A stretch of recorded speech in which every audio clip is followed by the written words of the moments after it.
Hello everyone. Welcome to Inside Research Analytics Weekly Market Report. ഈ ആഴ്ചയിലെ market report പ്രകാരം 2025 August 18 മുതൽ 22 വരെയുള്ള സ്റ്റോക്ക് മാർക്കറ്റ് റിലേറ്റഡ് ന്യൂസ് ആണ് നമ്മൾ ഇന്നിവിടെ ഡിസ്കസ് ചെയ്യാൻ പോകുന്നത്. August 22 Indian equity market negative ഇമ്പാക്റ്റോടുകൂടിയാണ് അവസാനിച്ചെങ്കിലും ആഴ്ചയുടെ മൊത്തത്തിലുള്ള പ്രകടനം പോസിറ്റീവ് ആയിരുന്നു. Nifty 50 0.97%, Nifty mid cap 150 2%, Nifty small cap 250 2.36% എന്നിങ്ങനെ ഉയർന്നിട്ടുണ്ട്. ഇന്ത്യൻ രൂപയും ചെറിയ നേട്ടത്തോടുകൂടിയാണ് ആഴ്ചയിൽ ക്ലോസ് ചെയ്തിരിക്കുന്നത്. എങ്കിലും ഫെഡ് ചെയർമാൻ ജെറോം പവലിന്റെ പ്രസംഗത്തെ ചുറ്റിപ്പറ്റിയിട്ടുള്ള അനിശ്ചിതത്വം, ആഗോള വ്യാപാരവും ജിയോ പൊളിറ്റിക്കൽ പ്രശ്നങ്ങളും കൂടാതെ തന്നെ ആഭ്യന്തരമായി നടന്ന പ്രോഫിറ്റ് ബുക്കിംഗും മാർക്കറ്റിൽ സമ്മർദ്ദം സൃഷ്ടിച്ചിട്ടുണ്ട്. എന്നാൽ വിദേശ നിക്ഷേപകർ സൂക്ഷ്മമായ നിലപാട് സ്വീകരിച്ചപ്പോൾ ആഭ്യന്തര സ്ഥാപനങ്ങൾ മാർക്കറ്റിനെ പിന്തുണച്ചിട്ടുമുണ്ട്. എസ് ജയശങ്കർ പുടിനുമായി കൂടിക്കാഴ്ച നടത്തിയിരിക്കുന്നു. റഷ്യ ഇന്ത്യയിൽ നിന്ന് ഇറക്കുമതി വർദ്ധിപ്പിക്കുമെന്ന് സൂചിപ്പിക്കുന്നുണ്ട്.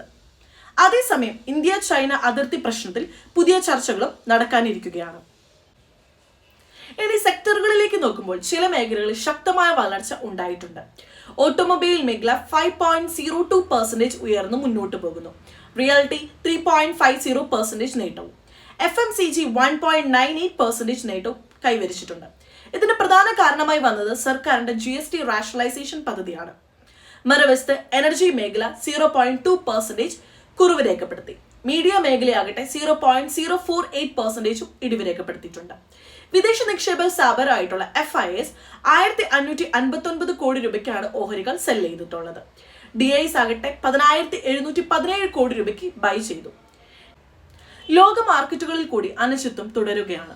അമേരിക്കയിൽ നിന്നുള്ള മിക്സ്ഡ് ഫിനാൻഷ്യൽ ഡേറ്റയും ഫെഡ് പലിശ നിരക്കുകളെ കുറിച്ചുള്ള ആശയക്കുഴപ്പം വിപണിയിൽ സമ്മർദ്ദം ഉണ്ടാക്കുന്നുണ്ട്.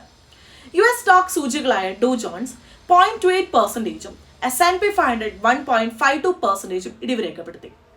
യൂറോപ്പിൽ FTSE 100 1.91% ഉയർന്നപ്പോൾ ജർമ്മനിയിൽ DAX 0.19% ഇടിവ് രേഖപ്പെടുത്തി. ഏഷ്യയിൽ ഹങ്കായ് കോമ്പോസിറ്റ് 4.18% വളർന്നപ്പോൾ ഹോങ്കോങ് ഹാങ് സെങ്ങായ് 2.7% നേട്ടം കൈവരിച്ചു. എന്നാൽ ജപ്പാന്റെ നിക്കായ് 1.72%, കൊറിയയുടെ കോപ്സി 1.76% ഇടിവ് രേഖപ്പെടുത്തി. ഇപ്പോൾ GSTയിലെ പുതുക്കലുകൾ സാധാരണ ഉപഭോക്താക്കളെ നേരിട്ട് ആശ്വാസം നൽകാനാണ് സാധ്യതയുള്ളത്. പ്രത്യേകിച്ച് കാർ വാങ്ങുന്നവർക്ക് വലിയ ഗുണം ലഭിക്കുകയും ചെയ്യും.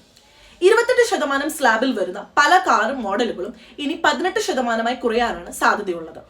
അതിനാൽ തന്നെ പുതിയ കാറുകളുടെ ഓൺ റോഡ് വില 55,000 തൊട്ട് 1.25 ലക്ഷം വരെ കുറയാൻ സാധ്യതയുണ്ട്. കൂടാതെ EMIയിലും 600 മുതൽ 2,000 വരെ കുറയാം.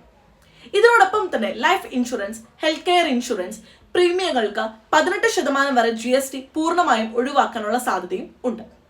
ഇതോടെ ഇൻഷുറൻസ് എടുക്കുന്നവർക്ക് ചിലവും കുറയും. കൂടുതൽ പേർ പോളിസികൾ എടുക്കാനും ഇതോടെ പ്രോത്സാഹനം ലഭിക്കുകയും ചെയ്യും. കമോഡിറ്റി കറൻസി മേഖലകളിൽ കൂടി ചെറിയൊരു മാറ്റങ്ങൾ ഈ വീക്ക് ഉണ്ടായിട്ടുണ്ട്. ബ്രെന്റ് ക്രൂഡ് ഓയിലിന്റെ വില ബാരലിന് $66.75, ഇന്ത്യൻ രൂപ ഡോളറിന് അഗെയിൻസ്റ്റ് ആയിട്ട് 87.52 അവസാനിച്ചു. 10 വർഷത്തെ ഗവൺമെന്റ് സെക്യൂരിറ്റി ഈൽഡ് 6.54% ആയപ്പോൾ സ്വർണ്ണവില 10 ഗ്രാം 98,855 രൂപയായി ഉയർന്നു. ആകെ നോക്കുമ്പോഴാകട്ടെ ഇന്ത്യൻ മാർക്കറ്റ് ആഴ്ചയിൽ പ്രതിരോധ ശേഷി കാട്ടിയെങ്കിലും ആഗോള അനിശ്ചിതത്വം, അമേരിക്കൻ ഫെഡ് നയങ്ങൾ, അതോടൊപ്പം തന്നെ ആഭ്യന്തര പ്രോഫിറ്റ് ബുക്കിംഗ് ഇവയെല്ലാം സൂക്ഷ്മമായ അന്തരീക്ഷം സൃഷ്ടിക്കുകയാണ്. മുന്നോട്ട് പോകുമ്പോൾ സെക്ടറുകളിൽ നേട്ടങ്ങളും അന്താരാഷ്ട്ര വിപണിയിലെ ചലനങ്ങളും ഇന്ത്യൻ ഇക്വിറ്റികൾക്ക് വലിയ സ്വാധീനമുണ്ടാക്കാൻ സാധ്യതയുണ്ട്. അതുകൊണ്ട് തന്നെ ഇൻവെസ്റ്റേഴ്സ് വളരെ കെയർഫുൾ ആയിട്ട് വേണം ഓരോ ഇൻവെസ്റ്റ്മെന്റും നടത്താൻ. ഓരോ ഡിക്ലൈനും ബൈ ഓൺ ഡിപ്പ് ഓപ്പർച്യൂണിറ്റിയായി കണക്കാക്കാവുന്നതാണ്. എന്നാൽ സ്റ്റോക്ക് സ്പെസിഫിക് ആയിട്ടുള്ള സമീപനം എപ്പോഴും എടുക്കുക. അപ്പോൾ എല്ലാവർക്കും നല്ലൊരു ഇൻവെസ്റ്റിംഗ് ട്രേഡിംഗ് വീക്ക് നേരുന്നു. Thank you for watching.